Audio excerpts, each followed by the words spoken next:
Hi, I'm Taylor Ream, and I will be presenting along with Sarah Merritt. We are reviewing the Riesel-Hudson Enneagram Type Indicator as a professional test that can be administered in a counseling setting.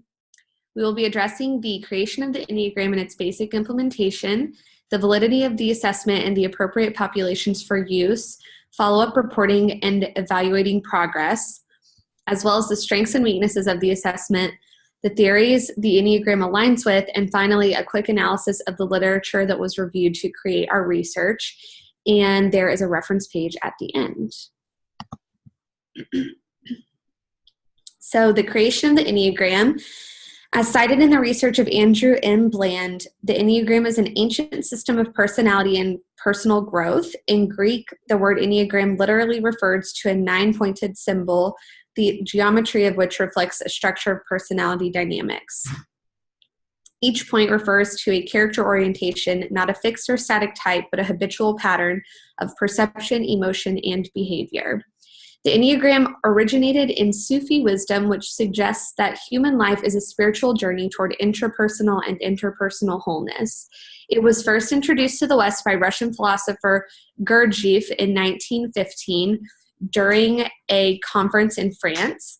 In the 1950s, Chilean psychiatrist Icazo discovered parallels between the Enneagram symbol and Pythagorean mathematics. By the final decade of the 20th century, American counselors Palmer, Rizzo, and Hudson integrated the Enneagram's emerging tradition with contemporary personality psychology, producing the current understanding of the Enneagram system.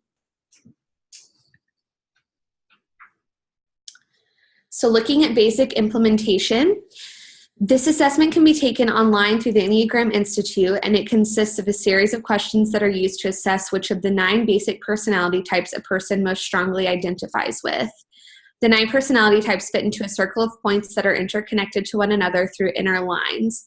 Riso and Hudson state that every person emerges from childhood with one of the 9 types dominating their personality, with inborn temperament and other prenatal factors being the main determinants of our type. This inborn orientation largely determines the ways in which we learn to adapt to our early childhood environment. After determining the basic type, a person can identify their center. The Enneagram is a 3x3 arrangement of 9 personality types in 3 centers. These centers are the instinctive center, the feeling center, and the thinking center. The inclusion of each type in its center is not arbitrary.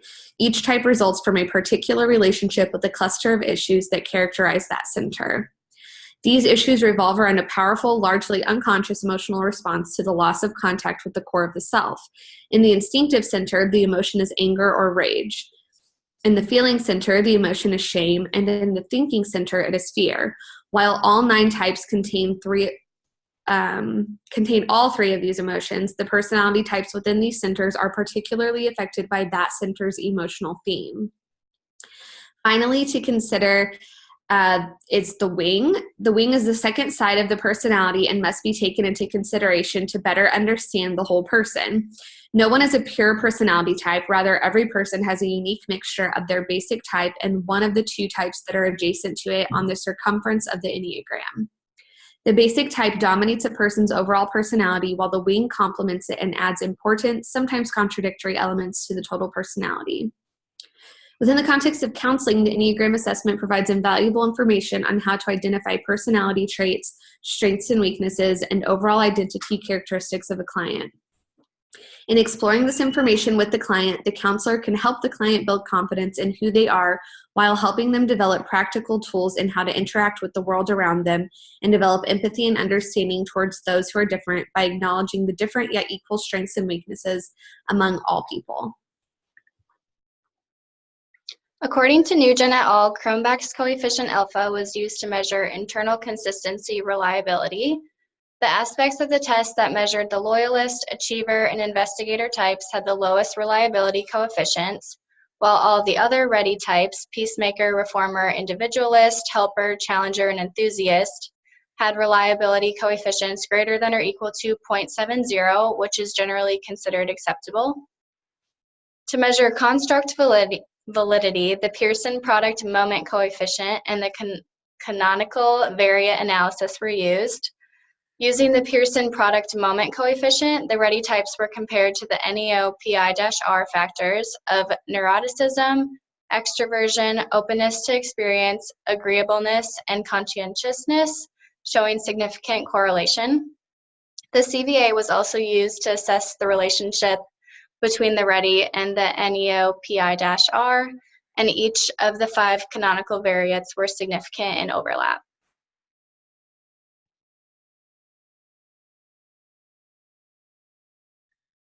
In looking at appropriate populations, it's important to consider which populations the test can fit with in their counseling setting. So we found that this test is actually appropriate for all populations. The work of researcher Wyman states sometimes wounding is to such a degree that the defense system overpowers the core self and becomes the primary part of the personality out of which the person operates.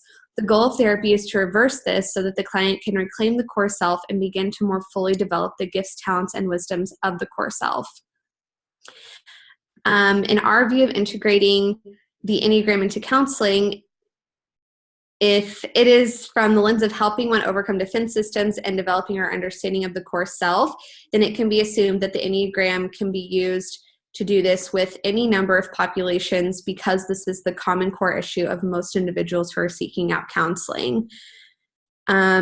Every person can benefit from understanding themselves on a deeper level and learning how to cope with the world around them by gaining insights into their primary defense methods and learning how to focus those methods in a healthy and productive way.